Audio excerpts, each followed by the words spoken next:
What's up, weirdos, and welcome to the Weirdoverse. I am your host, JD Ross. With me is Bethany Geiger. That's me. And Ashley Shue. Hello.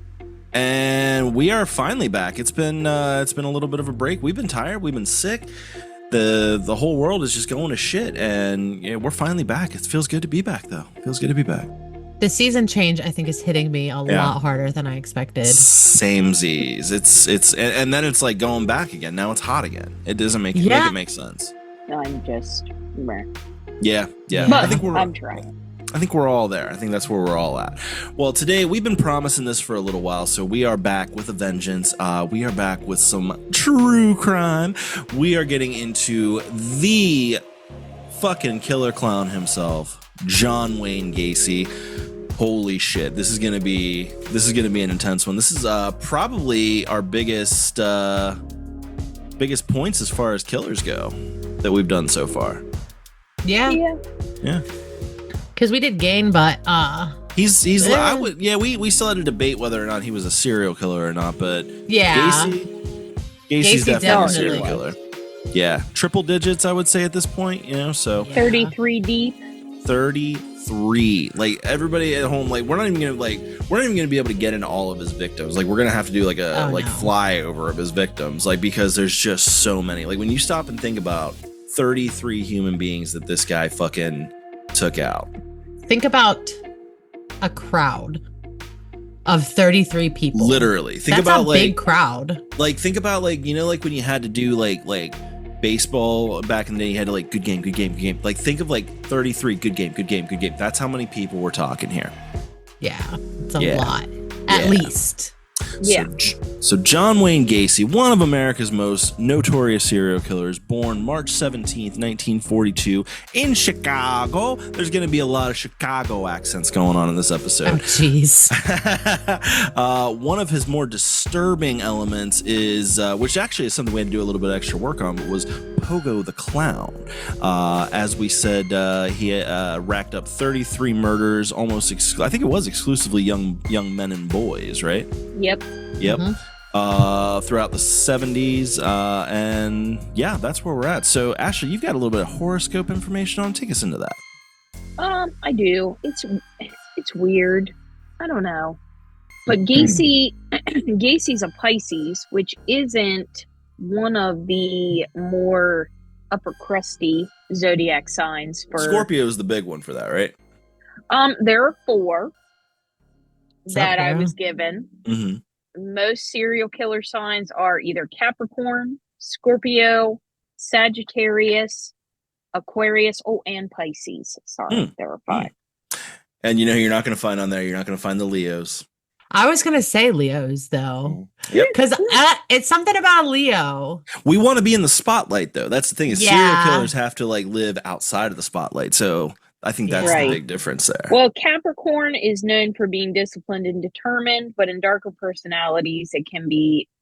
Scorpio is often associated with intensity, secrecy, fascination with the taboo, and hidden aspects of life. Sagittarius is known for impulsiveness and risk-taking, which obviously, yeah. Aquarius, they're usually eccentric and detached, leading to lack of empathy and darker natures. Okay. And Pisces is associated with duality, imagination, and escapism, which in darker individuals can lead to morally gray behavior.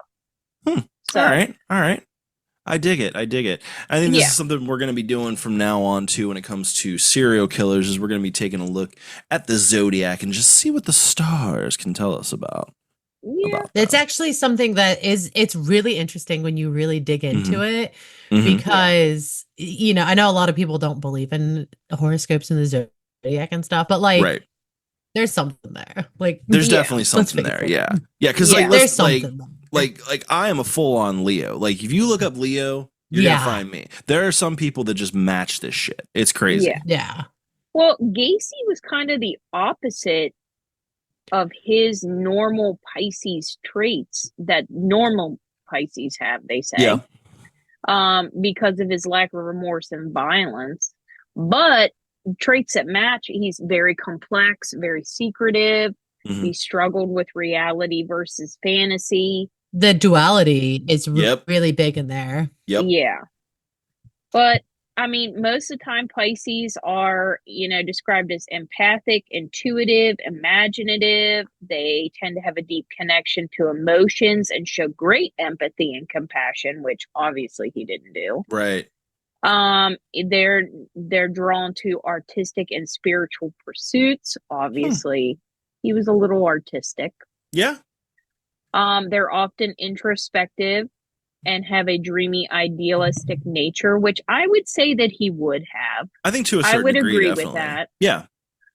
They tend to struggle with boundaries. Yeah, definitely.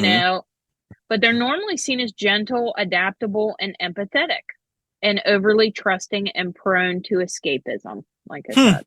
So, well, I would say that serial killing is the ultimate escapism. Yeah, for the power. I think Gacy was more into power. It was definitely. I think so too, and we'll get into it a little further down in the episode. But I think it was. I don't think he intended to be a killer. I think it was an accident, and then yeah. I think it was partially a product of his time too. Yes, very much so. Very much so. He tended to really lean in. He always tested the waters, to see what he could get away with and, what he could do. Yeah. And then I think it progressed. Yeah, and then just got out of control. Like. Yeah, absolutely. I think we're definitely going to see where sexual assault and having power over younger boys definitely was a gateway drug for him. That's a good way to put it. I like that. But he was a Democrat. Oh, here we go. You know what? Okay, so let's just, let's address the elephant in the room before we go even further about that. We've got it's actually kind of funny we're doing Gacy right now instead of Bundy, because Bundy was the uber Republican and Gacy is the uber Democrat. He was even a sheriff. For the Democratic Party. Just kind of goes back to my whole thing. Fuck the police. Well, okay. I just don't know how you can become a huge face of the Democratic Party for your area with child predator on your record and nobody sees it. They're just like, meh. Product of his time though, because that's not a time when you could just type Google on a computer and be like, exactly what I was about to say. Yeah, because back then they had it on registers and shit, but the police departments weren't communicating with each other because it was all competitive. So there was no database for it. It was literally you could just cross state lines and you're home free. It doesn't matter. 70s were a wild time, bro. Really? Yeah. Oh yeah. Jeez. Oh yeah. Oh yeah. You'd think that would be like a big scarlet letter somewhere. One would think, but apparently not in Illinois. Move to another state and you're game on, bro. You're good to go. Start over. Yep. Yeah. So let's get into him a little bit here. So, like I said, John Wayne Gacy, born March 17th, 1942 in Chicago, to John Stanley Gacy and Marion Elaine Gacy. He was the second of three children, grew up in a working class family of Polish and Danish descent. Obviously, he lives in Chicago. His father, John Stanley Gacy, was a World War I vet and worked as a machinist while his mom was a homemaker, because back then you could afford to do shit like that. His early life was marked by a challenging and abusive family environment that left a lot of deep psychological scars. I think we're really gonna I think it's Bethany, you're talking about how product of the environment. I think his father was a major part of that. I think and then just what was accepted and acceptable at the time. Oh yeah. When you look at a lot of the stuff that Gacy did, take the murders out. Yeah. It looked like he was trying to do good. Like he was trying to find himself. Yeah. Yeah. Exactly. And he was trying to, too hard. Yeah. Well, that could be argued for sure. Little bit of a overzealous Yeah. kind of Yeah. guy. Yeah, but he did that with everything that he did. That's true. Yeah. Like you can't say, as far as he goes, you can't say he wasn't half-assed. No, That's he true. was. If he did something, he went all the way. All the way. Well, it's interesting too because his father actually, the reason that like his name is John Wayne is because of his father. He was named after the Duke. Like he thought it was like it's like one of those things where like you're gonna be a man. You're gonna be a manly man. And apparently at one point the Duke was considered a manly man. I've never really liked John Wayne, to be honest, but I've never paid enough attention. No, it's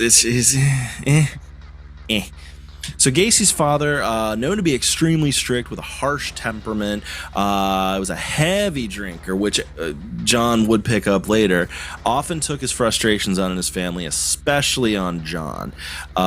His father would regularly belittle him, physically abuse and verbally assault him, calling him stupid and a sissy.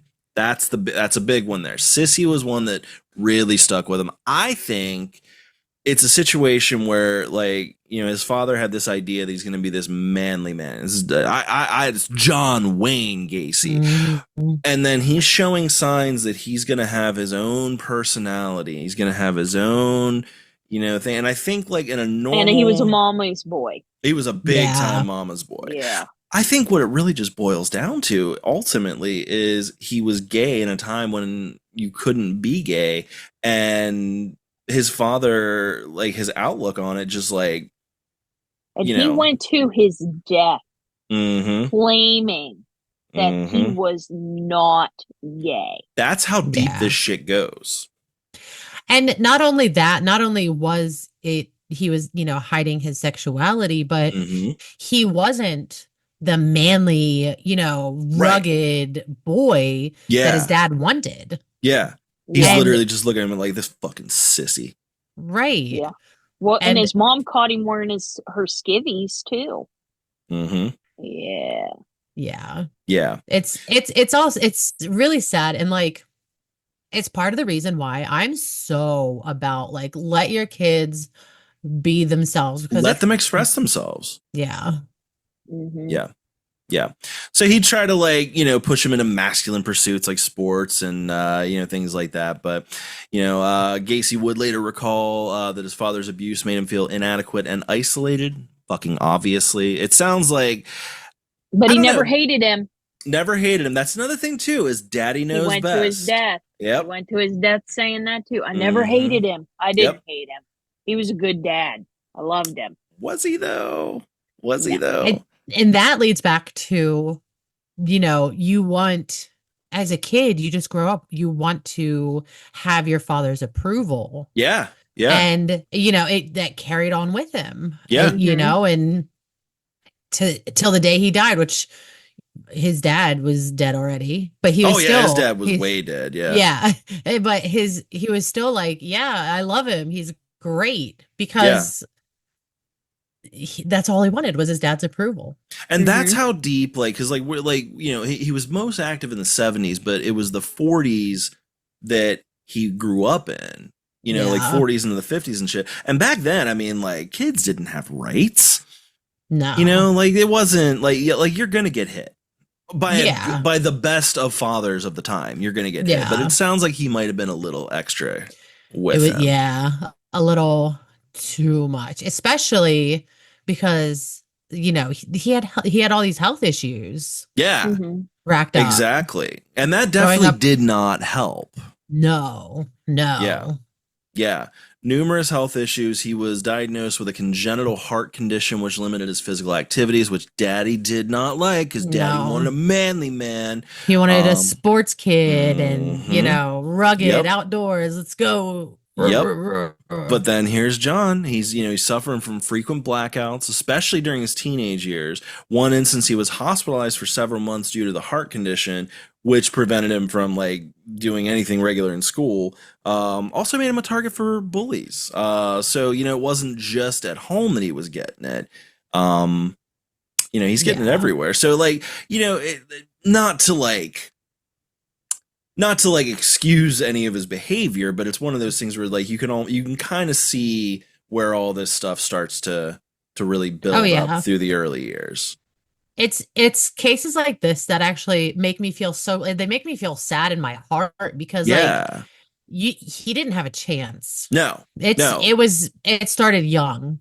It started so young, and there's a mixture of nature and nurture, both going into it. Sure. So I'd be surprised if he didn't end up a serial killer, you know? Yeah, literally. Now, if he'd have been born in a different time, if he'd have been born like in the early 90s, maybe he would have had a chance. I think they would have I think there would have been some kind of therapeutic intervention of some sort, maybe a better father, and it could have gone a little bit differently, but that's not the way it went. And more acceptance. Yeah, exactly. So I was just going to say, yeah. Much more acceptance. It's like I said, it tugs at my heartstrings. Yeah, because it's like you can see at this point in the narrative that it's like he was a victim for a long time. Yeah, and I think that's ultimately what happened is he eventually, in a weird way, decided to take back from the victim mentality, and he wanted the control that he never had. He wanted, and then he gets to express himself in ways that he had to hide his entire life. Exactly 100%. So a lot of that can really create a psychopath stew. Oh yeah, big time. Now this is one of the most interesting things for me. I always look for this kind of stuff when it comes to serial killers. There's always, not always, but in a lot of serial killers, you can find an early instance where there was some kind of head injury. And at age 11, that's when he had he was struck in the head by a swing, which feels embarrassing. Like that's kind of an embarrassing injury, but it created a blood clot in his brain that went undiagnosed until he was 16 when he started having the blackouts. And could you imagine, like, it's 5 years where you go completely undiagnosed with a blood clot like that? Has to do crazy amounts of damage. Oh, absolutely. And that's why there's so many instances. I think Bundy had one. There's a bunch more that had like early childhood head injuries, and it does something where it just like can scramble shit. So you just got this extra little bit of like bad in the sauce. And I do think that some people are just made that way, though. I think you're right. I think there's some people that were going to be definitely some cases where I agree because there's a lot of cases. One of the big reasons that I don't specialize in true crime because my empathy reading early life stuff. Oh my God, my empathy goes crazy. But there's some where I'm like, why are you like this? Yeah, literally. I think, and correct me if I'm wrong, but I think the Columbine shooters, I don't think they had any. I think Eric Harris was just gonna be that way. In some way, shape, or form. So, I get that. But there always comes a point. We haven't gotten there yet, but they're all with Gacy. But there always does come a point where it's like, okay, I have lost complete. Like my empathy is shot now. So academically did not excel. I had a lot of difficulty in school, partly due to the health issues, partly because he's just struggling to fit in. He's like constantly getting bullied every which way he goes. Had low self-esteem, and because of his frequent hospitalizations and his father's critical nature, he lacked a stable and supportive home environment, especially. So he spent a great deal of time alone, exhibiting a lot of signs of low self-confidence. This is where I still feel bad for him. But he showed a big interest in like community events, found ways to engage with others. So like he was interested in trying to better himself. Like he wanted to get out there and he wanted to do stuff. He wanted to better himself, and he wanted I feel like he just really wanted to have his people. Yeah. It's like a craving to have like the family that you wish you grew up with. Yeah. And to surround yourself with people that, care and that can take that role. Yeah. Like I was dealt a shit hand. I wish I could draw new cards on this. And I think he was trying to do that. Oh yeah. So after graduating high school, he left the family home to pursue a career in business. He attended Northwestern Business College in Illinois, where he developed an interest in sales and management. That's another thing about him is like, even with all this shit going on, he did have like an aptitude for like charm. He was very charming. Yeah, he could sell ice to an Eskimo. Oh yeah. For the numbers that he got and all like everything that he did, like you'd have to be so charismatic, which he apparently had riz out those the ass. Those short fat men, I'm telling you, dude, us short fat guys. That's right. It's. I'm just saying. I'm just saying. I think that's why you like him so much. It's because you just look in the mirror and you see yourself. Wow. Wow, that's fucked up. This isn't the first time that we've wondered if you were a serial killer, though. So, don't worry, I'm not a serial killer. Definitely not. Not this guy. Sounds like something a serial killer would say. Sure does, doesn't it? Who would be cereal he kills is Captain Crunch. That's right. Goddamn right. Fucking serial killer. But yeah, he had riz out the ass. Just to point out, has the dad bod ever really been out of style? No. Oh, yes. No. We got two against. We got 2 out of 3 on this one. There's something comforting about a dad bod. There is, but I feel like in the 90s. All right, I'll give you that. Yeah, 90s was all about being stick thin. Yeah, that's true. That's true. It wasn't a good time. Yeah, no. It was Baywatch era. Yeah, but 90s wasn't a good time for women either. That's true. We had the like super low cut jeans. Yeah. The Rachel cut. I hate to this day. I hate that haircut. It's so. Listen, I don't know if it's the cut or the style, but it is ugly. So, he had a lot of success with these early sales jobs, prominent role, like, he was able to kind of work his way up through a lot of stuff, different roles in business, started to gain a really favorable public image. He was like an on the way up kind of son of a bitch. The JC time. Yeah. Oh yeah. Well, we'll get to the JCs in a sec here, but no, it's all good. It's all good. One of the interesting elements that I find about Gacy is his involvement in KFC. So in the 60s, Gacy moved to Waterloo, Illinois after marrying Marilyn Myers, the daughter of a wealthy local businessman who owned 3 KFC franchises. You're doing good when you got 3 fucking KFC franchises. He had more than 3. Well, I think he he just had 3 in that area that he wanted Gacy to go take care of. He gave Gacy 3 of them. Mm-hmm. I don't think Marilyn's dad really liked him, but it was a situation of like The Godfather where it's like, give him something, he's don't let him all the way in, but give him a piece of the business.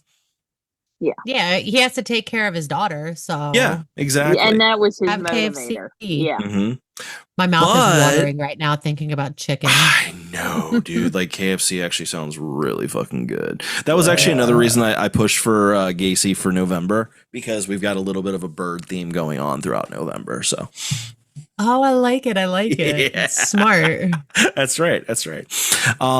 So this did allow him more well-paying, a bigger salary. He was able to buy a house for, his wife, bigger community social circles. So he took the role. He was super happy about it. But he definitely perverted it. Eventually would use it to, lure in younger dudes to. He's the type that he should have never gotten a position of power. Literally, he should have just been a regular Chicago guy, the Bears. That's what he should have been. Work at the KFC. Don't be the boss. Exactly. You could be the guy that fries up the chicken, or something like that. Yeah. I could see him running a register to KFC. Is that weird? No, you got that charisma, and that really works good in those positions. That's true. Now, That's like after, like while he was in Waterloo, he did join the local chapter of the JCs, which is a leadership and civics organization. Became a major part of his social life and allowed him to build an influential network within the community, even more so than he already had. So like this dude's like, you know, again, this is like up till this point, this could be a fucking success story, like fucking motivational fucking book or some shit. Because like, you know, here's this dude that's getting bullied every day, got a bunch of health problems, but here he comes up. He's, you know, he marries into the right family. He's running, he's slinging the chicken, you know, and now he's part of the JCs. He was known to host events and gatherings for the JCs at his home, often preparing large meals and engaging in social activities. I imagine there was a lot of sausage involved. I imagine there was lot of kielbasa. Well, that was one of the things that they'd have stag parties. That is the wildest thing. That's the wildest fucking thing to me. They were still doing those recently. They still do them. Wait, they still do stag parties? Yeah, they still have stag parties.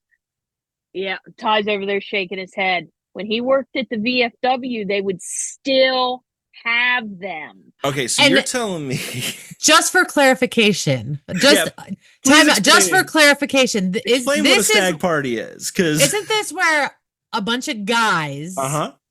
watch X-rated videos together? Yeah, correct. A bunch of dudes get together and watch porn. And have a meal. You gotta have a meal. Yep. This reminds me though, there was like a Comedy Central special movie or whatever, like that they made back in like the early 2000s or whatever, called Porn and Chicken, and it was basically like this group of people that like we just get together and we eat fried chicken and watch porn. So basically, Gacy's bringing the chicken. He's bringing the chicken, and he was bringing the porn too. Like it was, because like like these kids today. Okay, back in the day, you didn't have Pornhub. You didn't have you couldn't just get porn on demand. You had to. You had the videotapes for it. Yeah. Well, this was actually back this then, was in the 60s. Yeah, so you didn't even have the videotapes. No, dude, this was like you had to you had to get it was almost like getting drugs. Like you had to know a guy. It was the same level of like, if I were to be put on the streets of Chicago right now, I wouldn't know who to talk to get some weed. Back then it's the same thing. It's like, I really want some fucking porn. Who the fuck do I talk to? Wild to me, because like, okay, that explains the stag parties, because it's difficult to get, but like at the same time, you want porn so bad that you're gonna chill with your fucking friends, eat chicken, all y'all sitting there with boners. Are you doing anything about it? I think you underestimate the male brain. You're not wrong. Yeah, you're not wrong. It's such an insane concept to me. These are human beings that get their junk out with their buddies for a measuring contest and stuff. So I mean, it's true. It's true. Honestly, to watch porn together, I don't think that's a stretch. There probably was some jerking off. I can't confirm that. But like, that is their meat out. Like that is weird. Or is that something you're not allowed to do? Or is that not allowed to be discussed? There's rules. Well, yeah. If somebody pulls their wiener out, you just ask them to go to the bathroom. I guess that's a no to get your wiener out while you're at a stag party. I love how Ty's the professional. How many stag parties has he been to? How many stag parties you been to? One. Okay. What was you went to it? What was the average age of the other attendees? He was invited, so he showed up and he didn't know what it was, and he was like, "Wait a minute." Okay. And he said he left real quick. I am just picturing him realizing what he showed up for and just backtrack. Like he's like the fucking Homer Simpson fading into the goddamn trees. He said he just turned 22. And showed up at it. Oh, wow. But you were working there then, right? Yeah. And they invited him. That's even worse, man. Like when it's like with your colleagues? Your colleagues at a stag party. That's insane. Ashley, you and I work together. Imagine that group showing up to a stag party. Poor Colin. Poor Colin. Oh, dude. No we have got fucking a way. official Colin sighting. Hashtag Team Colin. That's right. That would be the person melding into the woodwork for sure. That he would. definitely Either be that, Homer Simpson in it. Yeah, either that, sure. or we would see a whole new side of Colin that we didn't know existed. I mean, Ux says Colin's a freak. No, I don't think he's a freak, but no, he's definitely okay. not. Okay. But him and his friends get up to some crazy shit. That's true. That's true. So this is like, freak. This is like, dude, imagine like getting a job at KFC and your boss is just like, hey, you want to come over to a stag party this evening? We're going to have a lot of porn. We're going to have some chicken. We're going to have some sausage. There's going to be a lot, but keep your sausage in your pants because that's against the rules. You don't get your sausage out until later. But Gacy wanted them to get their sausage out. See, that's the thing. He's like, you show me mine, I'll show you mine if you show me yours. Let me see that. Let me see. Let me see that kielbasa that you got in your pants there. So then he would get them drunker, and then they would lose their. Yeah. So Gacy's kicking ass, in the JCs. He at one point is named like outstanding vice president of the Waterloo JCs chapter. Fucking he starts awesome. running for president, right? Yeah, actually, I think he was running for president of the JCs at one point.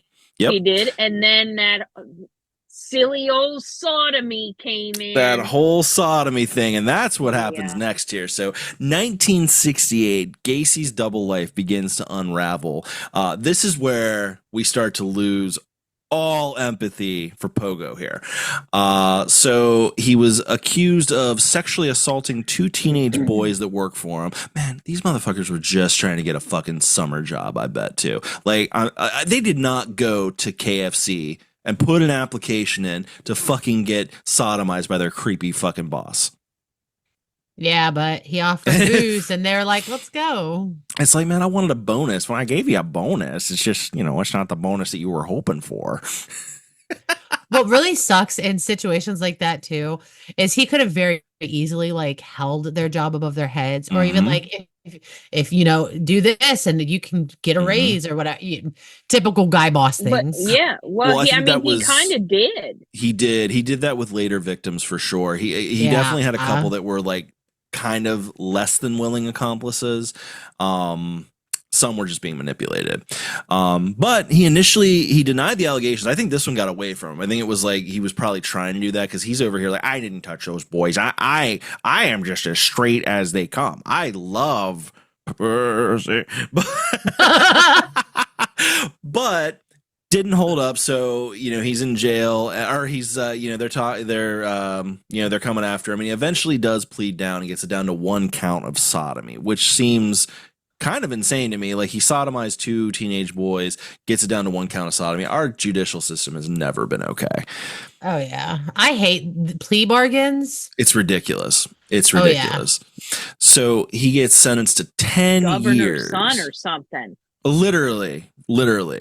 So he gets sentenced to 10 years at Anamosa State Penitentiary in Iowa, ending his role as the KFC manager and his seemingly respectable life in Waterloo. This had to be one of those things where if Mary Lynn or whatever, the first wife, like, if her dad didn't like this guy, this had to be one of those things. Well, I told you. I done told you. I had a bad feeling about that John Wayne Gacy the whole damn time. That's why I gave him the shitty KFCs. Oh, yeah. Yeah. That's definitely one where it's like, I knew I didn't like that guy. Knew I didn't like him. Knew it. He's the one that got the divorce stuff pushed through and started for her. Yeah. He said, you do this now. Yeah, he was like, she said, fuck okay. This. Yeah, she's all right, I'm sorry. I mean, but like, that's really awesome in the time, because back then, like, you didn't get divorced. Like, no, and it was especially one of those things where I feel like there was even this degree of like, it's between them. Like, it's like, that's my daughter, yeah, but I've given her away. That's their problem now. So that, like, honestly, yeah, kudos to this guy. I feel like this was a good KFC owning son of a bitch. Yeah, I think he gave her an ultimatum. I bet. And said, you divorce him and you never see him again, and you keep your kids away from him, or I'm not helping you survive. Had to be the easiest decision anyone has ever made. And she went, Yeah. She said, Deal. deuces. Now, this is kind of infuriating. So, like, he definitely used his riz in prison because he was apparently a model inmate. This makes me so mad. Sorry, this go is ahead. so infuriating. And he was a great chef in prison, too. Yeah, he like ended up running the goddamn kitchen. Yeah, running the kitchen, which actually apparently that's what you want. If you're gonna run shit in prison, you want the kitchen detail. Apparently, I learned that on Orange Is the New Black. Yeah, exactly. Because if you fuck with Red, she's gonna fuck with you. Like, you're not gonna eat. So yeah, he's like completing like high school coursework. He's getting like caught up on all kinds of shit. He's going through these various rehabilitation programs, which apparently did not mean shit. So mixed with all this, he only ended up serving 18 months out of a 10-year sentence. Because mommy cried and needed him to come home so he could take care of her. Yep. I am all for early release, right?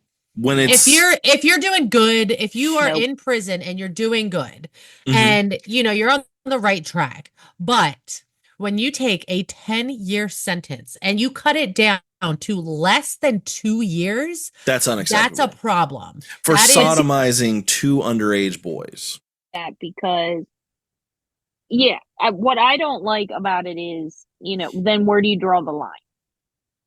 That's true. So it's not black and white. That is hard. Yeah. You get your sentence and you serve it. Period. Because they're also you also have to think like, because what are you learning? To be a better criminal. Yeah. Honestly. Yeah. I mean, here's the thing though, is like it's so complicated because like it's really just, it can't be black and white because yes, there are people like him that like there's like he should have never gotten out before 1978. But like, and if he would have served his whole 10 years, nobody would have been dead.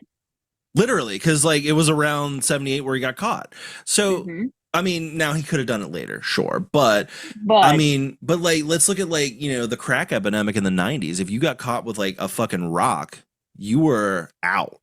And that, to me, like the amount of people like, like little Mickey Mouse charges like that. Like I got caught with a little bit of weed. Now I'm doing fucking 20 years. It's fucking unacceptable. And like, honestly, don't get me started on the prison industrial complex. That's a whole episode in itself. That really is because like it's the whole prison, the whole judicial system. It's so fucked. It's so fucked. And just think his mom cried enough and got him out. Yeah. The power of white people, honestly.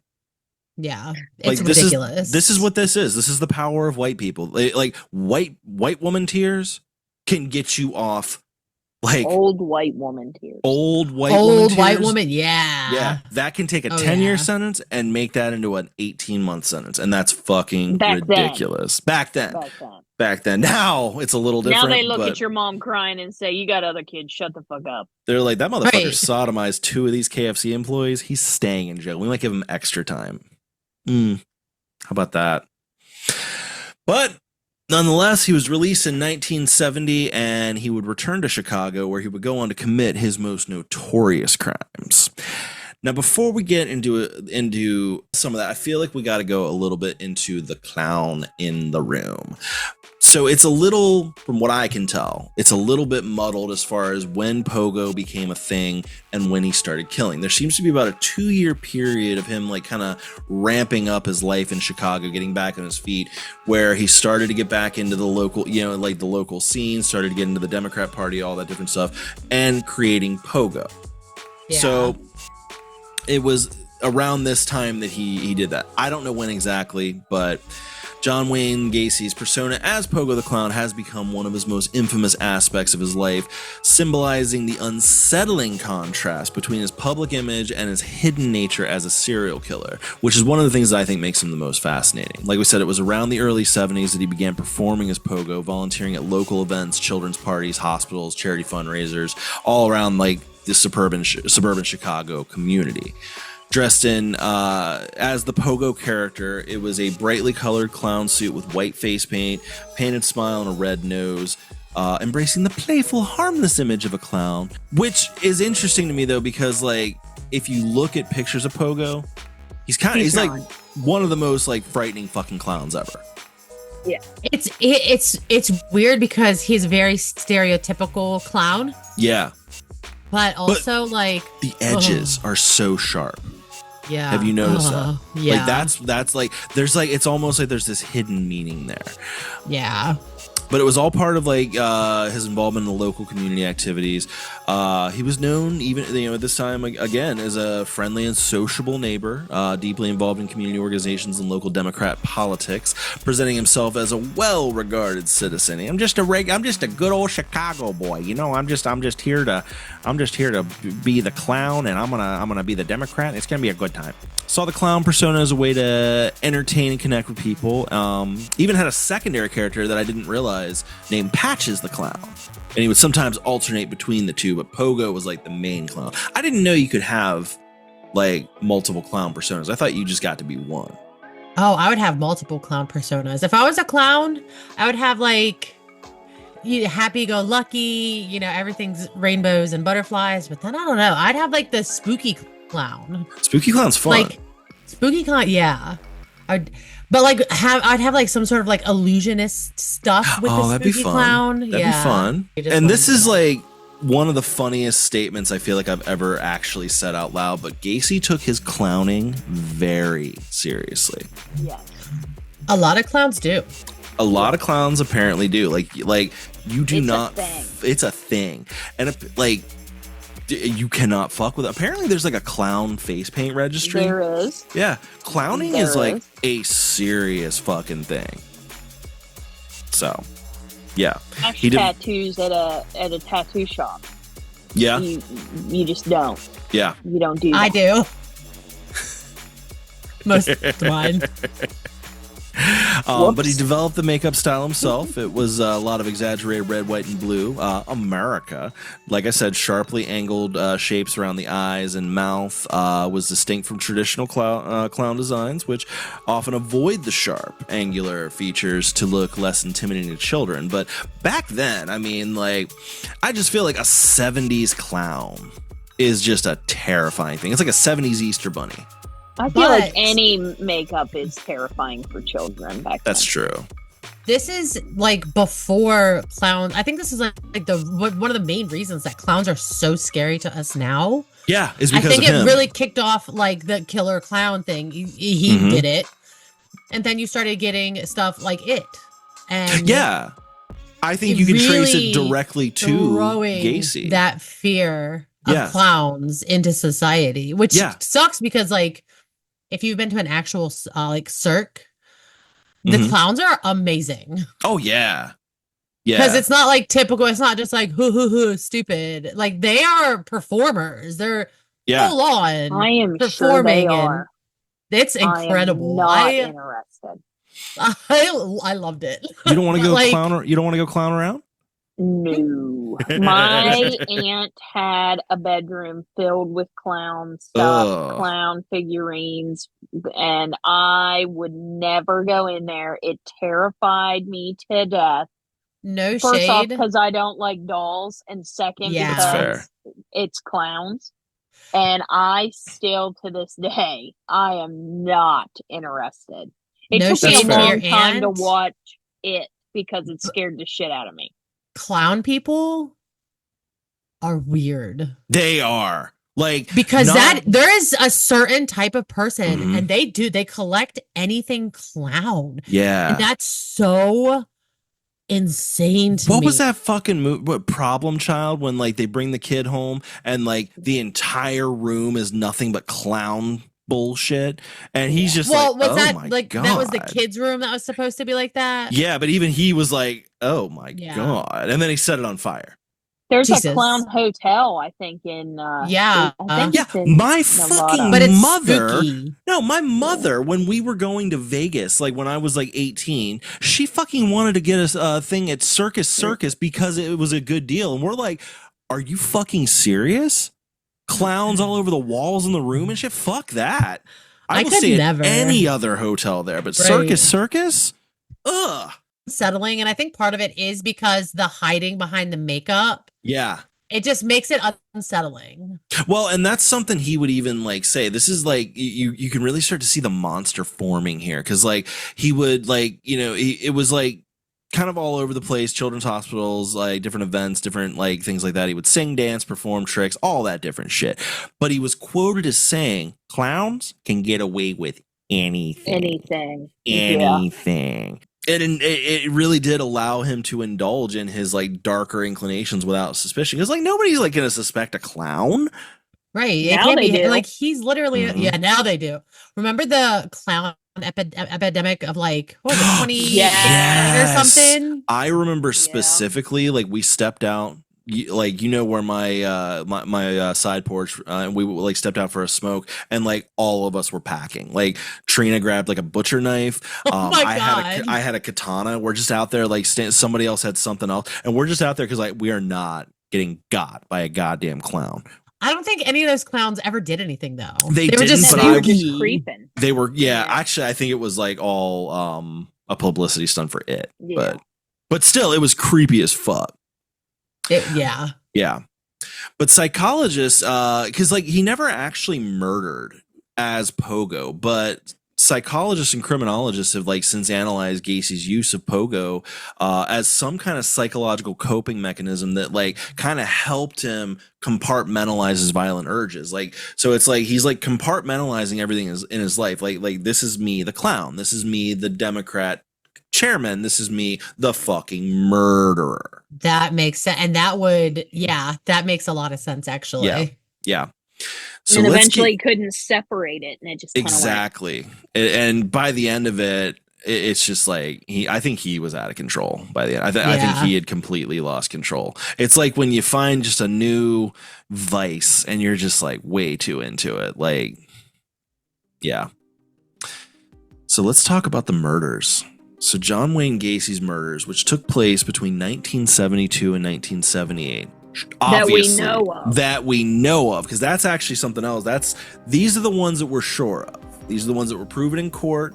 We're not going to go over all of them. We're going to go over kind of the more important ones. Important. That's fucked up. I don't know. Like that's not the way to put it, but like the more notable. The turning point ones. So he's believed to have started his killing spree in 1972, shortly after his second marriage. That's the thing too. Dad bod, man. Like by 19, like this man has been out of jail for 2. His second wife was friends with his sister. Yeah, but he's still pulling. Had crushed on him for a while. Oh man, that had to be awkward at the end. Crush on that? Dad bods. Because we're cozy. No. Bitches look at us and they're like, I bet you he cuddles good. And we do. Plus, you don't have that like arrogance. Yeah. There's still some arrogance. But you don't have like that very specific. There's a very, very specific arrogance. Right? Okay. Oh yeah. We're gonna side note this here. So like, I do have arrogance, but it's not like in spades. It's not like a Brad arrogance. Arrogance is a thing. Brad arrogance is a thing, and it's not blonde hair.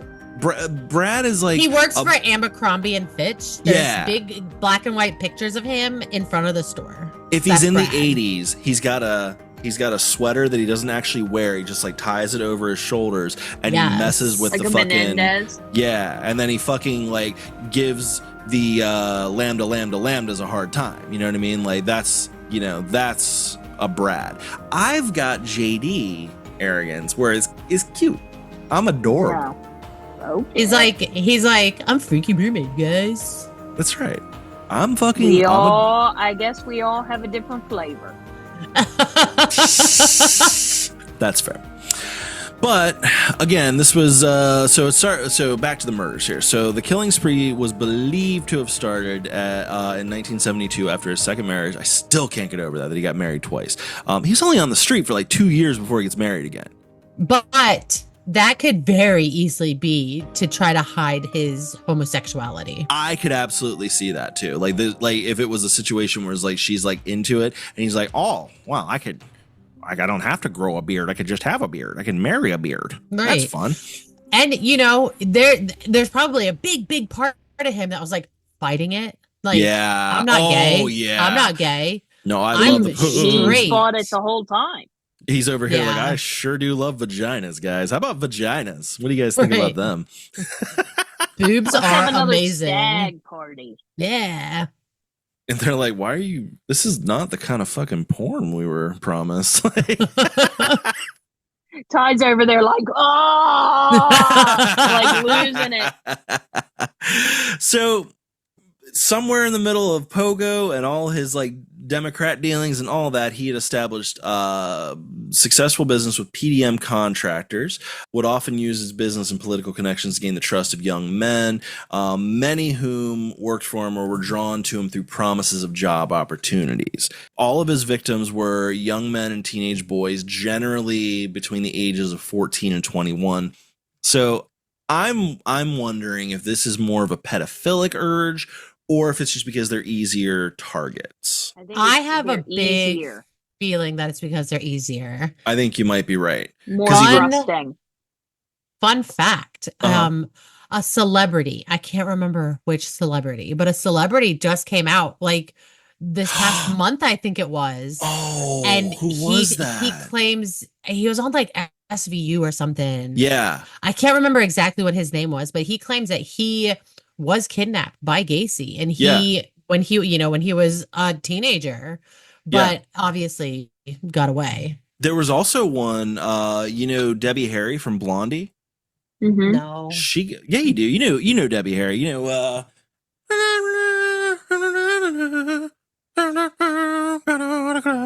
Heart of Glass. Oh, okay. Yeah, she apparently got. Yeah, I know. You know the fucking song from Scarface, "Rush, Rush, get the yayo."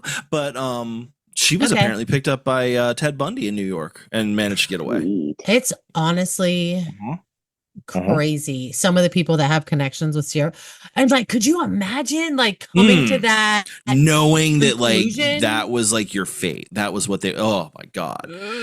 But I think you're right. I would not want to know. I would not want to know. God, no. Oh my God. But again, it's like almost like a plane crash though. Like it's like if I survive a plane crash, no, I'm probably good. Like if I knew that like I got away from Gacy, what are the chances I'm going to end up in another serial killer's clutches? Bro. Yeah, ain't touching this. I'm sexy and I'm invincible. What's up?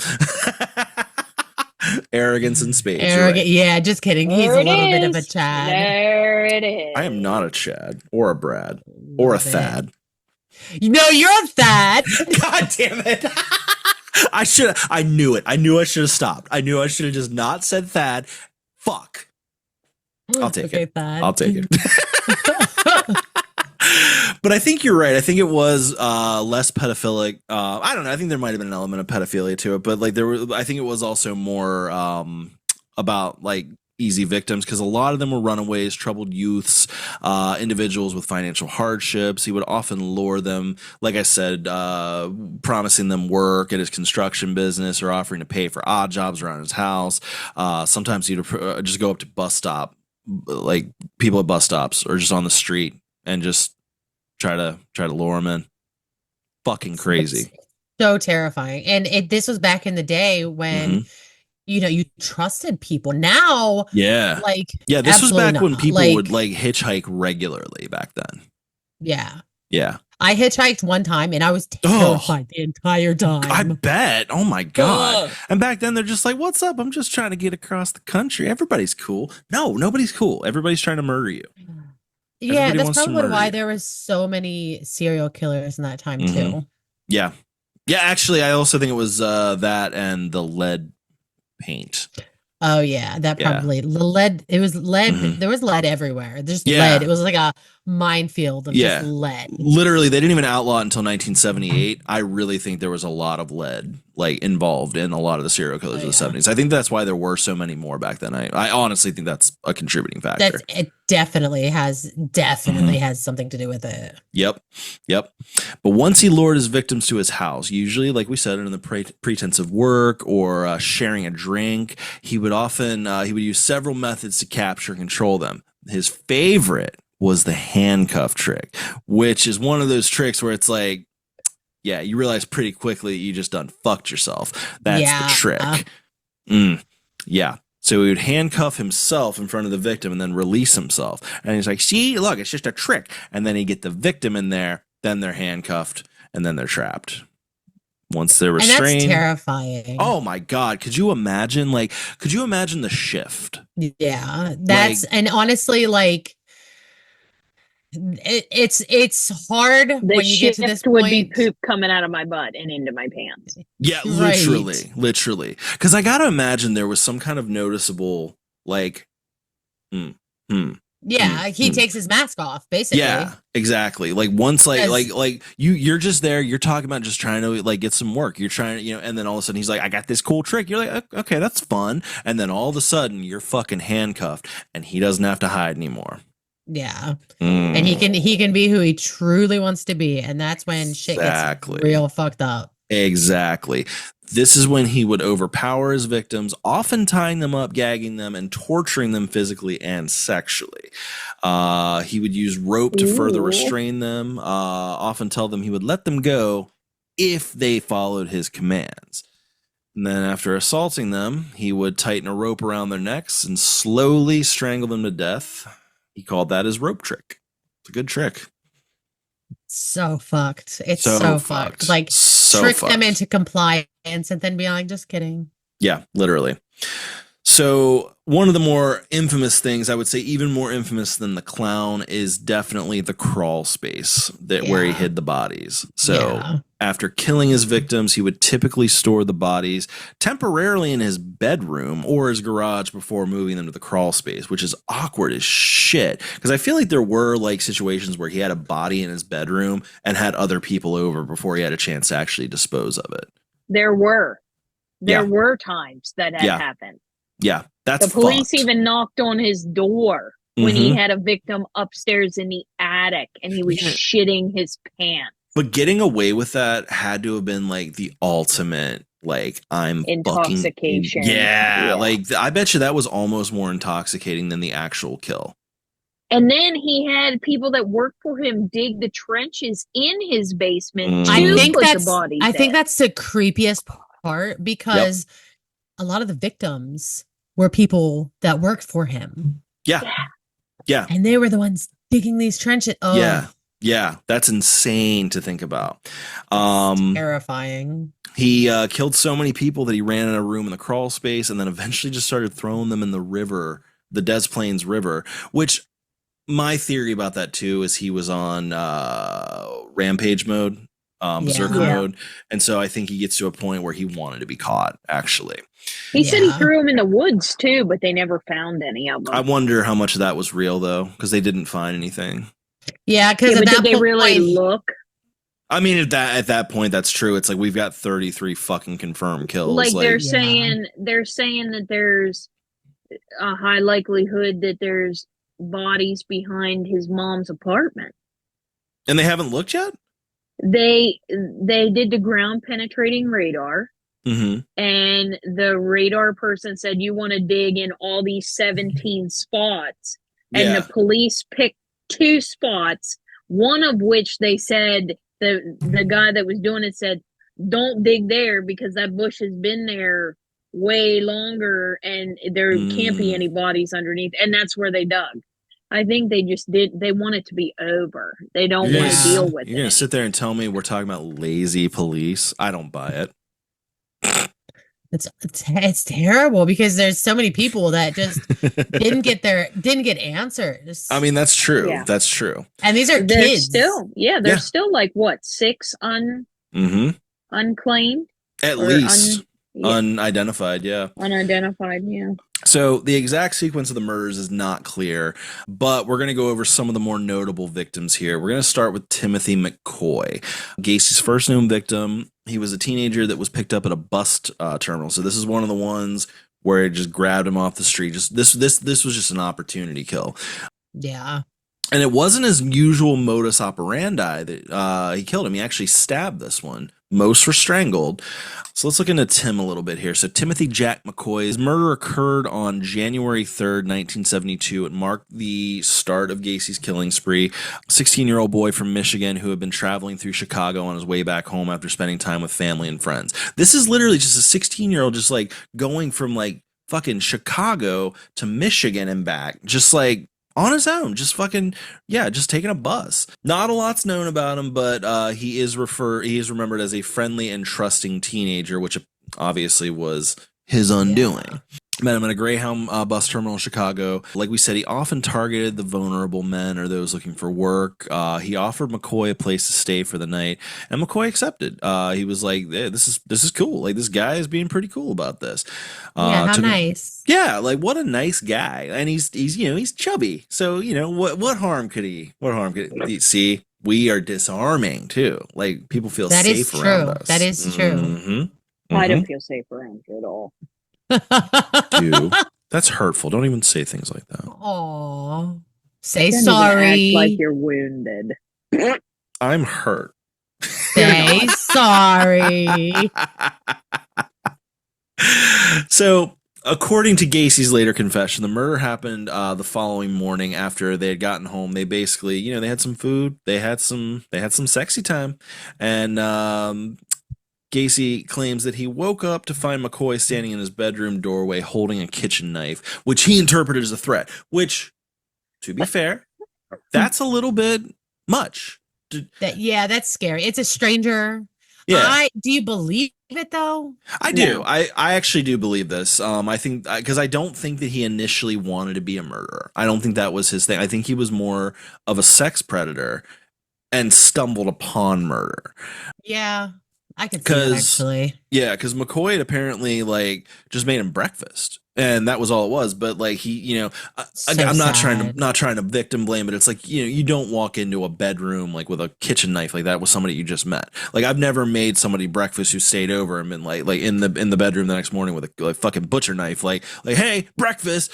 But he overpowered him and stabbed him a bunch of times in the chest.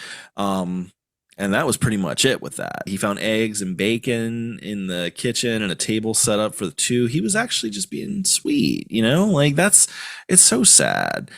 It is really sad because he's like, thanks for letting me stay the night. Yeah, he was just literally trying to repay the favor of like, you showed me this epic kindness. We had a great time. I'm just trying to make some breakfast for you. But this is what I mean. This is why I believe this one, because I think this is where he stumbled upon it. This was the first time he experienced what he would later describe as the feeling of power.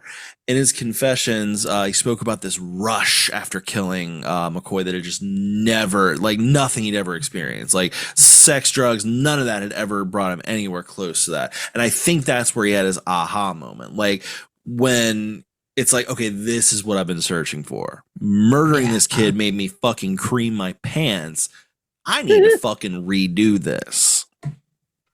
Which is like, I'm sure like you have to think the adrenaline alone that would overtake your body doing something like that. Yeah, that probably feels like insane. Yeah. And then, but if it's something that like you are so broken that it brings you like a pleasure to hurt people, then like you'll never match with anything. Yeah, like honestly, if you're feeling that way, get some fucking therapy. Oh yeah. Yeah. And honestly, if you're feeling like any sort of like violence, get some therapy. Talk to somebody. Don't fucking murder. Don't what do we always say? Have a moon pie, drink some 7-Up, quit murdering people. I was going to say have a corn dog. I couldn't remember what it was. Have a corn dog. Have a corn dog. You should know by now. It's a moon pie. I know. I couldn't remember it. I don't like moon pies though, so I do like corn dogs. I recently did have a moon pie and it was very disappointing. I was upset.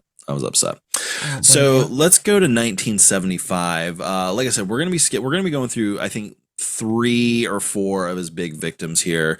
The next one was in 1975, John Butkovich. This is where I know. It's a funny name. It's funny. It's funny. Not nice. Rest in peace to this poor 18-year-old boy. But this is the first where it wasn't just about the kill. It was also about business, which kind of became a theme a little bit. It wasn't always the theme, but he realized that, like, I can take care of a business problem with murder, which feels like a very Chicago conclusion to come to. And, you know, in his head, though, 2 birds, 1 stone. Literally.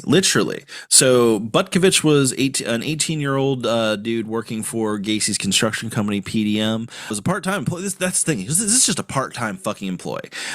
He was known as a dependable, hardworking young man who had recently graduated high school and was living in Chicago with his family. They were Croatian immigrants.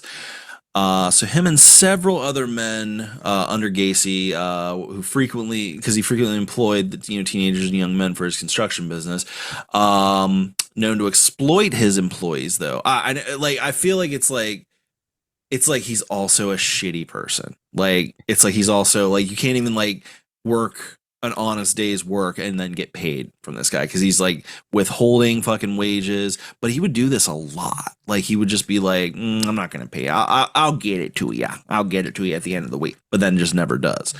So on July 31st, 1975, Butkovich was done with his shit. So he went to confront Gacy at his home in Norwood Park about the overdue wages that he owed him. Butkovich wanted his money, but Gacy, he was manipulating and was constantly intimidating his employees, so he would use threats and coercion to silence them. But the confrontation that day was the last that anyone would see of John Butkovich again. According to his later confessions, Gacy said after Butkovich confronted him over the money, he invited him into his house. During the visit, Gacy attacked him, most likely using the handcuff trick, or some other random ruse, but it was probably because it was tried and true. This worked. This got them in the cuffs. This got them compliant. Most likely he strangled him and then hid his body in the crawl space beneath the house, where he buried the majority of his victims. I'm not clear if he sexually assaulted Butkovich, though. I'm not sure. What I don't understand is, so this one was in 75. Yep. And he got busted in what, 76, right? 78? Because Robert Peace was the last one. That was 1978. So he had 3 more years after this. Yeah. It was a 6-year killing spree, is why I had the 6 in my head. Yeah. A part of me has so many questions as to the wife. She was gone by then. Yeah, I think she was gone by this point, because like that didn't last either. No. Really? It got to a point where he was like a confirmed bachelor for a while. Oh, I see. I thought that when he had been busted, he was married. No. But I think she was still like in his life. I just don't think they lived together. Okay, that makes sense. That makes sense. Yeah. I had the wrong information in my head for some reason, because I was under the impression, because that was one thing that always bothered me, is like, why didn't she say something? I mean, it stunk. It stunk. Well, she said she complained about the smell all the time, because her one daughter actually slept in the bedroom right above the crawl space, where the crawl space was in her closet. And she would tell him all the time, every time the heater would kick on, she'd be like, there's something dead under there. You need to get that checked. Terrible smell. Yeah. You know. But and that'll actually come up later. But this murder this marks the turning point, because he would become a lot more systematic and organized with his methods, and he would start to dispose of work issues this way. But Butkovich's disappearance devastated his family. They immediately knew something was wrong, and they were basically like, from the start, like, y'all need to look into fucking Gacy. That's the motherfucker. But the cops were just like, that's Pogo. Pogo wouldn't hurt nobody. Right. Like that's Gacy. Everybody knew him at that point. Literally, it's like, no, that's the Democrat co-chair. He's part of the JCs. He wouldn't hurt nobody. He's a good guy. I think you should look for your boy look elsewhere. At all that he does in the community. He's a good guy. Yeah, and this would keep happening. Like, he really used this like public image to his benefit. Because this would just happen over and over. Like so many of his victims' families were just like, look at this motherfucker. Like, and they're I don't know. And then the last victim we're going to cover is Robert Peast. He is the catalyst for Gacy getting caught, ultimately led to his downfall. He went missing after leaving work to meet Gacy about a potential job. But his family, I don't know. It seems like they at least were louder. But he was Peast was a popular, friendly, and responsible teenager, well liked by his family and friends, known for his strong work ethic. At the time, he was working part-time at the Nissan pharmacy in Des Plaines to save up for his upcoming high school expenses and other personal goals. Came from a close-knit family. His parents, Harold and Elizabeth Peast, were deeply invested in his well-being and future. On the day of his disappearance, Robert had mentioned to a coworker he was planning on meeting a man who offered him a job with higher pay than he was currently earning at the pharmacy. This was John Wayne Gacy. He had visited the pharmacy earlier that day to discuss a potential remodeling project with the pharmacy owner. And during the visit, Gacy mentioned to one of the employees that I often hire young men for temporary work with PDM here. So Peast was intrigued by it. He's like, hell yeah, dude, let me get some fucking money. Make a quick buck. Exactly. Like, I'll go fucking do a little bit of construction. That's cool. But after his shift ended, Peast stayed behind to speak with Gacy, telling his mom, who was waiting to pick her up, that they would be right back. I'm pretty sure what makes it even more fucked up is, like, wasn't it like the mom's birthday or something like that? Yeah, it was her birthday party that night. God. Yeah, so like she was waiting for her son to come back, and like he's getting murdered on her birthday. Like, I cannot even imagine the grief that would have. Like, that's insane. The guilt. Oh yeah. Like, because it's like she was there and he was like, hang on, and she was like, okay, go on. Yeah, go get some, like, go talk to him. Yeah. Make that bank. But reality. Yeah. His mother immediately grew concerned. She was like, he's a good boy. He doesn't miss my birthday. This is, so she called the police, and she was like, he stayed behind to meet this contractor about a job opportunity. Then the prompt report, combined with Peast's known responsibility and strong suspicion of his family, led the police to actually get off their ass on this one. The following day, Des Plaines police followed up on a lead about the contractor. This led them to Gacy, who was already known to law enforcement for the previous sexual assault in Iowa, which started raising immediate red flags.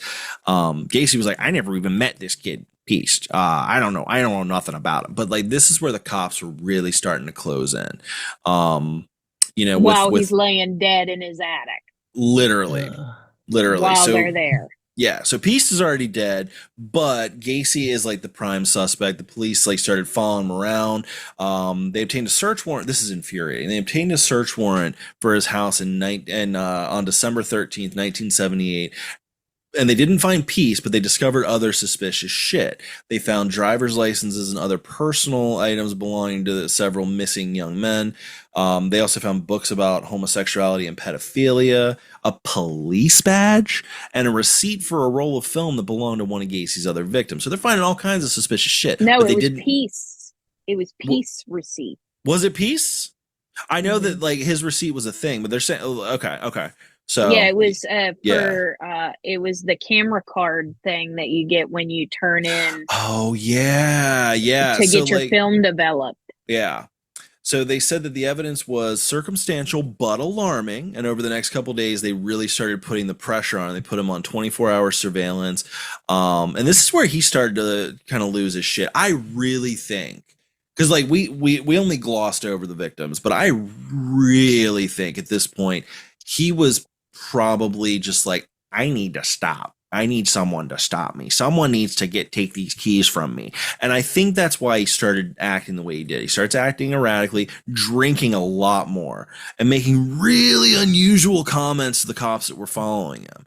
They would like hang out. Yeah, he would just fucking. That's the riz that this motherfucker had. He literally. It was like buy him a beer. Yeah, they were they were in a diner or something. He just goes like, "You guys want to have breakfast together? You're following me, so I mean, we might." And they're just like, "Yeah, sure, okay." So wild. At that point, he had to have known that he was cooked, and I think so. Now he's just like, "Fuck it."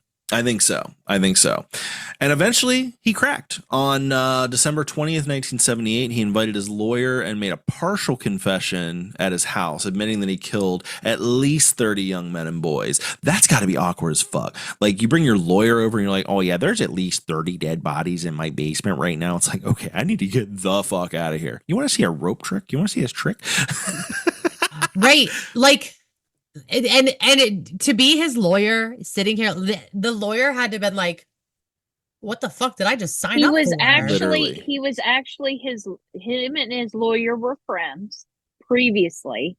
Oh, and my God. This guy, his lawyer, Gacy, was actually his first client. Client. Shit.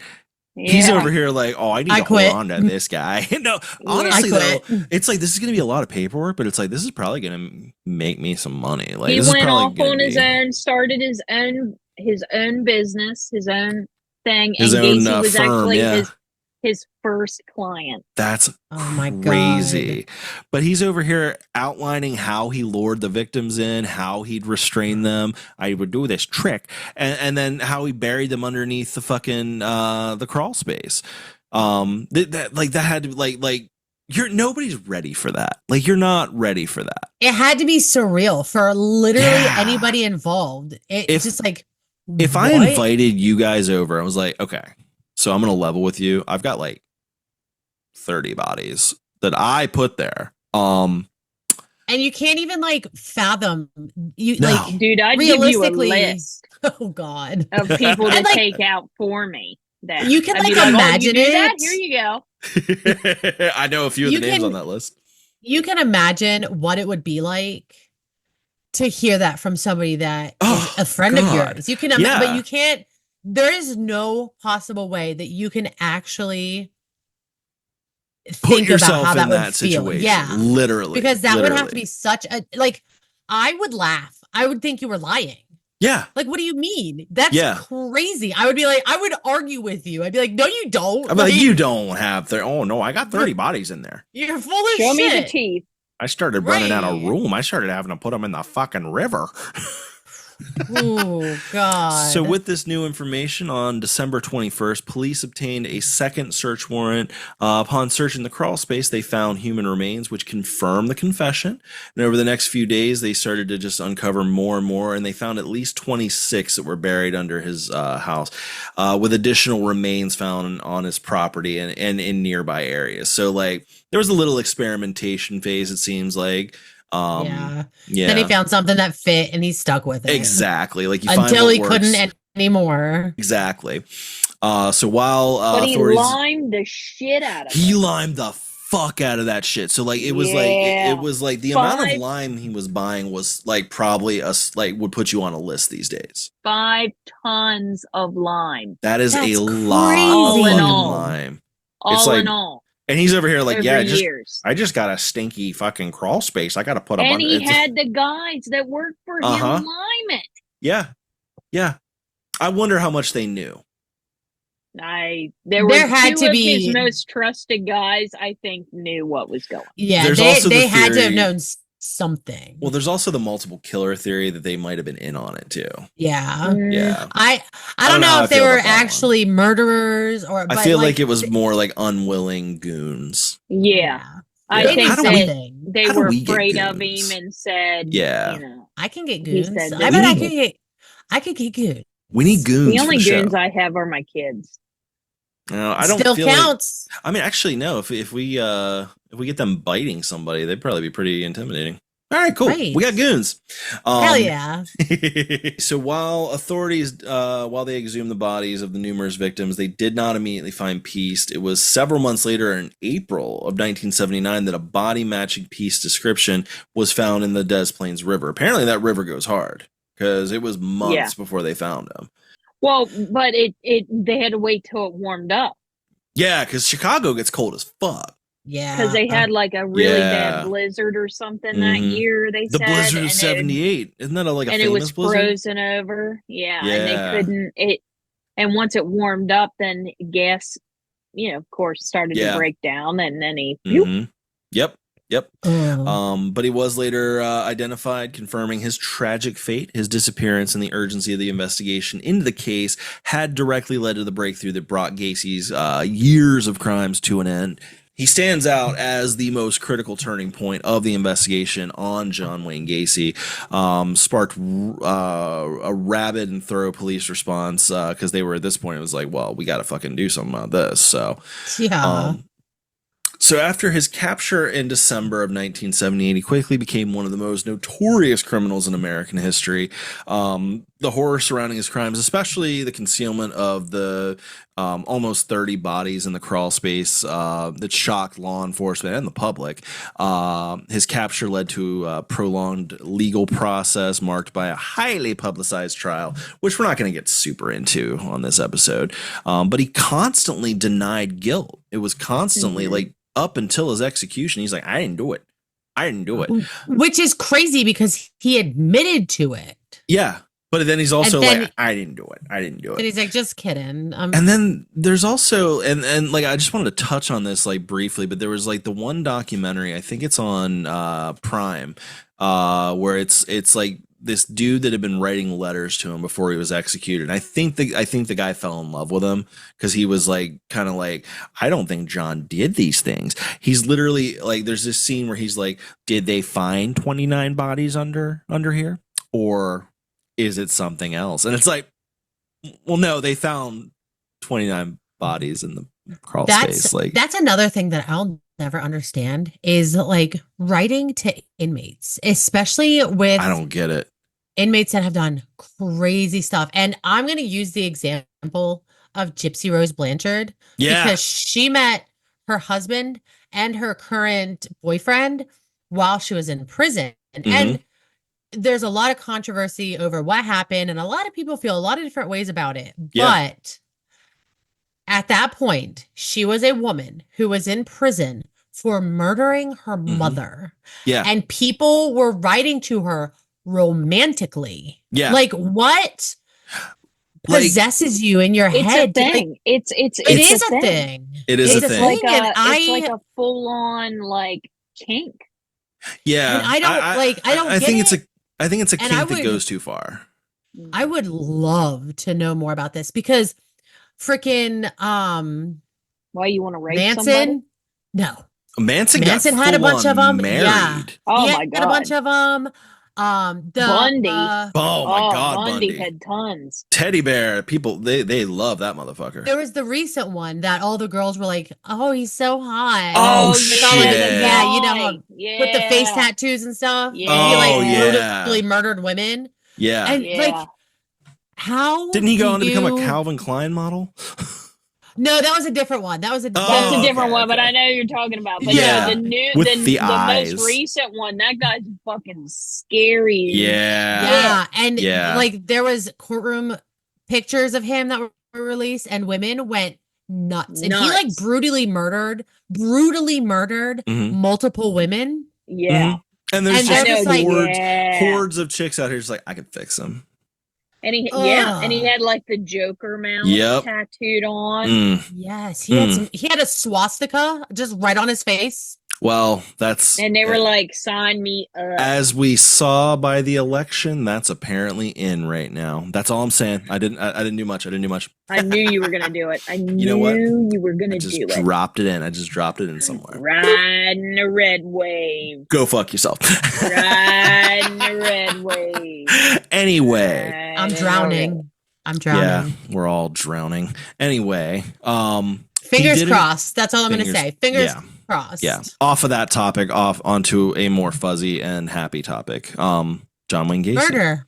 Yeah, murder. So he did confess to killing at least 30 young boys and told them, the cops about his handcuff trick, about all of it, like the torturing, the sexual torture, all that. But then he retracted it. And then he would claim that he had no memory of the murders. And I wasn't responsible. I didn't do that. And like he began to suggest he had accomplices or that someone else had committed the crime in his house. I didn't put these fucking bodies there. These bodies were already there. The one-armed fucking man is what did that. Like you're gonna come to my house and tell me that these bodies I got buried here are my bodies? No, I didn't do that. It's fucking insane. It's such a crazy level of nuts. Like, yeah, and that's when it starts to like really get into the multiple personality disorders. Yeah, which I can't remember. It's called like DID now, I think. Yeah. It's just called fucking crazy. It's also this level of narcissism of like, it's and I'm not trying to bring this back to politics, but I mean like he was also he was also a politician. He was involved in politics, and this whole like but all politicians, let's face it, are bad. All politicians. That's not even the point. It's this idea of like yes, I said that I did that. But now I'm saying this, like and now, go fuck yourself. And now he's putting the burden of proof out onto the public of like, well, no, I didn't do this. Like, me, I didn't do this. So it's like it's almost like he's trying to mind fuck the system at this point. Yeah, and in reality, though, it's probably getting him more attention. And at the end of the day, that's what he wanted was attention. Mm-hmm. Yeah, and he got it. Why he was a Democrat. Go fuck yourself. Anyway, so like we said before, it's all politicians. It's it really it's all is. bad. Oh yeah, I hate politicians with fucking and passion. Businessmen. Well, I hate businessmen. Businessmen and he's both. Like look what they do. Flying business. Like look what they do. This is what they do. No.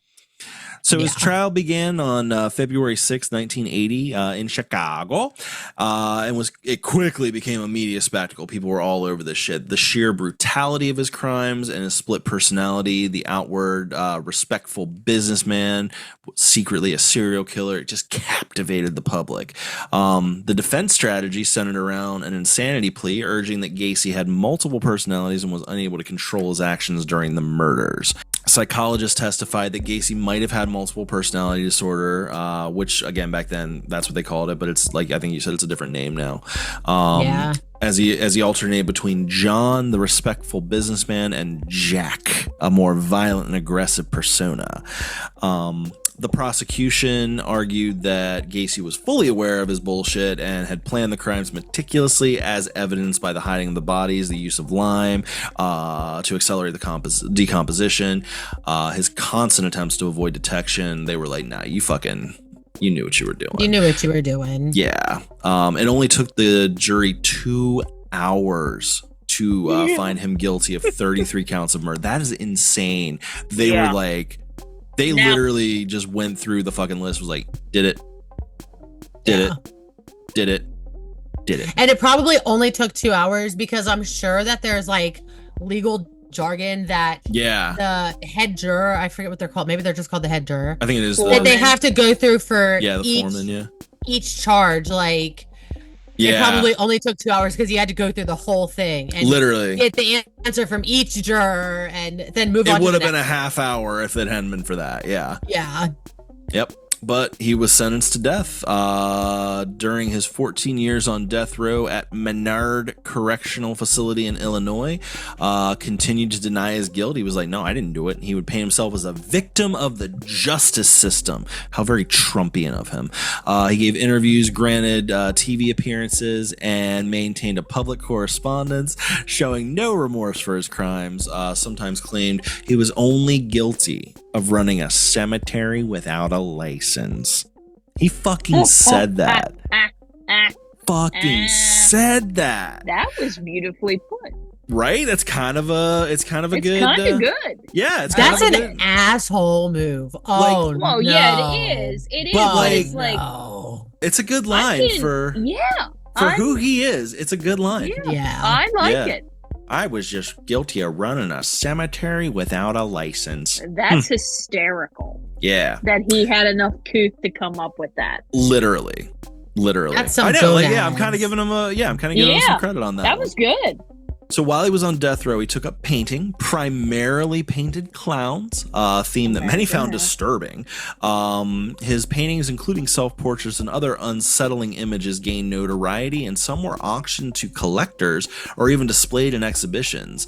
Since I'm pretty sure he can't collect the money. The proceeds of the sales went to victim support charities. But a lot of people were like, I don't love that Gacy's art. Yeah. But apparently you could still get like a Gacy original. They're expensive, but you can get a Gacy original. Couldn't imagine. I don't know if I'd want that. Like, no. Like, I'm all about collecting weird shit, but that feels way too much dark energy attached. The bad juju attached to that shit. Yeah. Yep. So, he obviously went through a fuck ton of like legal appeals and attempts to avoid execution. And then he would get to this point where he was like starting to throw out just like really, really random shit. Like, this is where he started talking about how like he was being framed by the cops, had amnesia, memory lapses. It wasn't me. I didn't do it. Didn't know about the bodies, which I just love that, where he's just like, I didn't even know those were there. Like this. Yeah. Get an inspection before you buy a new house. That's what you gotta do. Like, because he's literally crazy to me. Yeah, crazy to me, considering you literally confessed to the bodies in the basement, and then just were like, never mind. I didn't know about those. Like, I didn't know about those. What? No. But then finally, on May 10th, 1994, John Wayne Gacy was executed by lethal injection at the Statesville Correctional Facility in Illinois. Ashley, tell us what his last words were. Kiss my ass. Kiss my ass were the last things that motherfucker said, showing complete lack of remorse to the very end. But the funny thing is they had just changed the method of death. Yeah, really. In Illinois, from electric chair to lethal injection, he was one of the first to be put to death by lethal injection. At least so they actually fucked it up at first. They're over here like they're getting it wrong, like hooking him up to the machines, and they're like, "Oh, we're really sorry." They're like apologizing to him for like, we're having some technical difficulties, and he's over here like, you know what? Good, because like that would like just like stretch it out, make you just like even more scared. I think they said they thought it was painful for him, and other people were like, "Who gives a fuck?" Good, right? That point, good. That's because a win. It takes a disgusting person to do what he did, and then to be like, "What are you talking about? I didn't do that." What? Yeah, but literally. Regardless, he can have his little funny little last words. But that didn't stop crowds of people from gathering outside and celebrating the fact that he was dead. Like how wrong have you gone where the state puts you down and there's like a crowd that gathered? They like drove there to celebrate you getting fucking whacked. They found out the day that it was going to happen. Mm-hmm. Got in their car, camped, took off of work. They brought food. They had a barbecue. Sorry, boss. I can't come in. I have to go celebrate this psychopath being. You know that Pogo, the clown guy? He's about to be put down. We're going to go hang out at the prison. Hell yeah. And like. The boss was like, oh shit, let me go. Everybody gets off. That's one of the things that it's just beautiful to me. You can sit there and say horrible things, but at the end of the day, all these people are celebrating your death. Yep. My favorite guy through all of this, though, has to be the main prosecutor. He is my spirit animal. You need to look him up and listen to that man talk and say shit. He is hysterical. Oh, geez. Okay. I'm pretty sure he also made a big ass career out of this. Oh, I'm sure. This is like a benchmark. Like for him. whenever. After he got convicted, he went in and sat down with Gacy because Gacy wanted to talk to him. And he's like, sure, fuck it, I'll go in. Yeah. And he went in and sat down, and Gacy's like, I don't agree with any of this. They didn't get to hear any of my side, this and that. And the prosecutor goes, well, I gave myself about 3 weeks off. I got plenty of time. I can sit here and listen. You can tell me. And Gacy kind of laughed at him, and he goes, that's what I thought, you fucking piece of shit. I'll see you when they kill you. And he laughed. Fucking did. And he showed up at the execution. Like, that is the Chicago way right there. That motherfucker is like, fuck That this guy clown. You know, hysterical. and you know that once he saw that dude's face, he like fucking rage. And he's over here just like behind the glass, middle finger up, just like, ha ha ha. You're like, ha ha ha. Go fuck yourself, clown.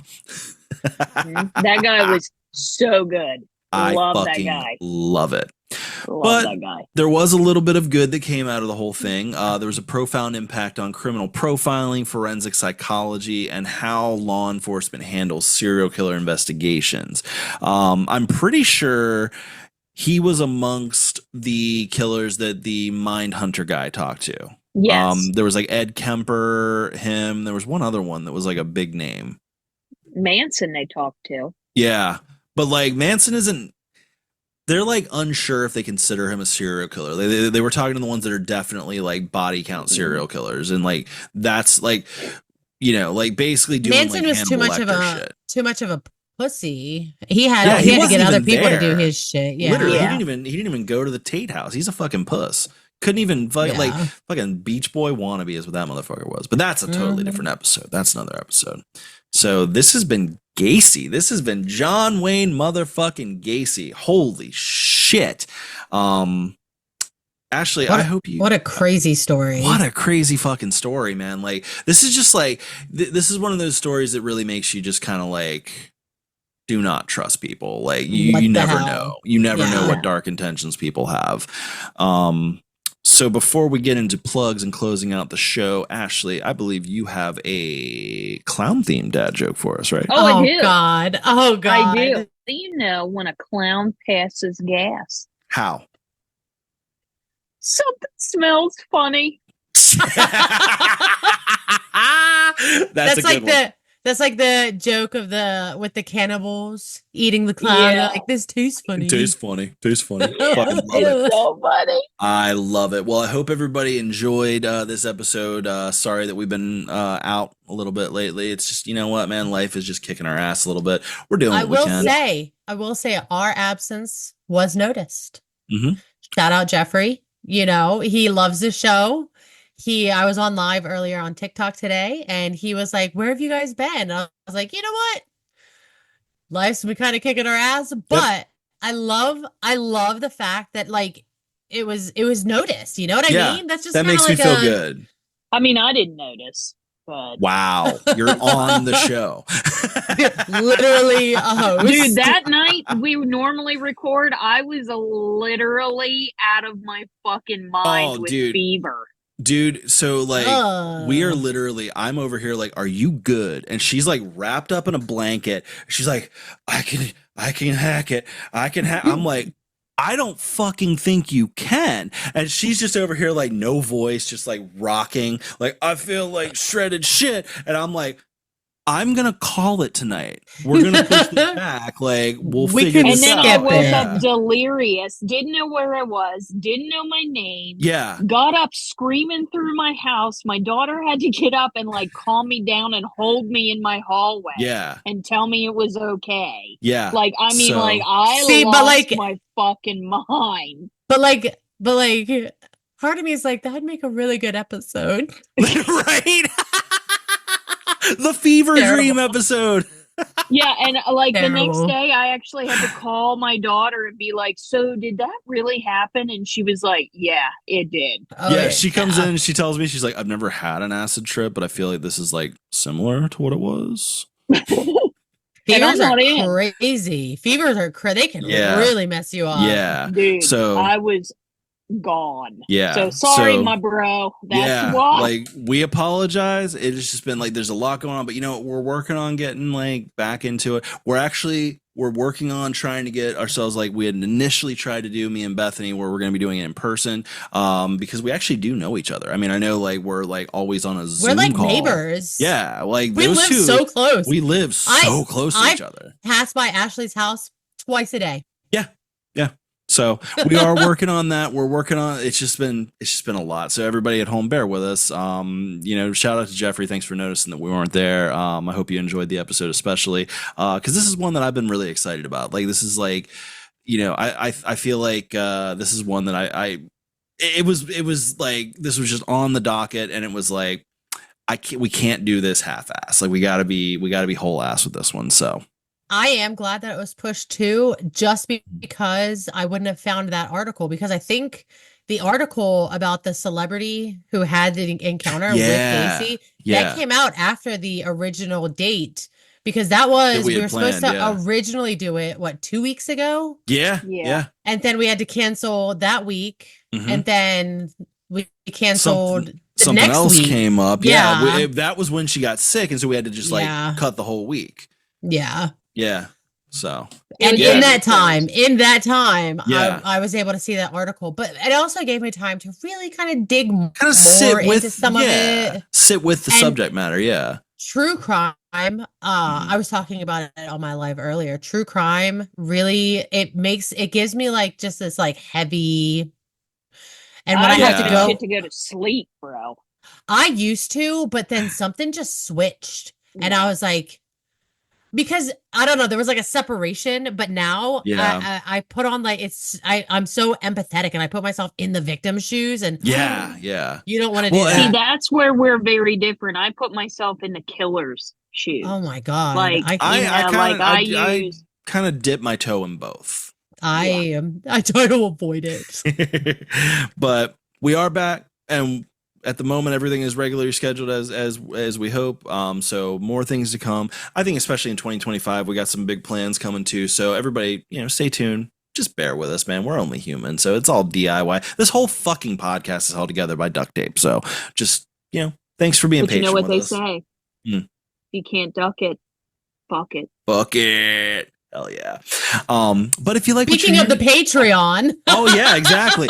Say if you do like what you're hearing, and you want to support the show financially, go to our Patreon. It's going to be patreon.com/weirdwide if you want to support us. If not, there's other ways to support us if you can't afford it. I understand that. I have no money, so I get it. Tell a friend, leave a review on Spotify or iTunes, wherever you happen to listen.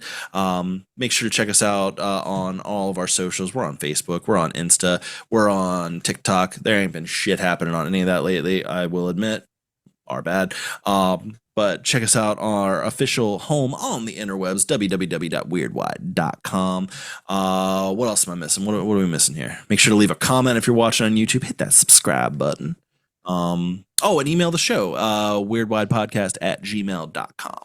What am I forgetting? I feel like I'm forgetting something. Which I think the email thing, so like a lot of people, a lot of the followers of the show have their weird experiences to the email and have us discuss it on an episode. Like, by all means. Yeah, like we'll do an entire episode email about the show that. And yeah, we can definitely, if we get enough people sending their experiences, we could dedicate an episode to it easy. We could do several like that if you guys are up for that. Let us know if you want us to, like shout you out or say your name or whatever. But yeah, absolutely. Email the show. Tell us your weird experiences. Aliens, ghosts, demons, all the above. Anything weird. Anything weird. So this is, we will see you all next week. And until then, y'all stay weird.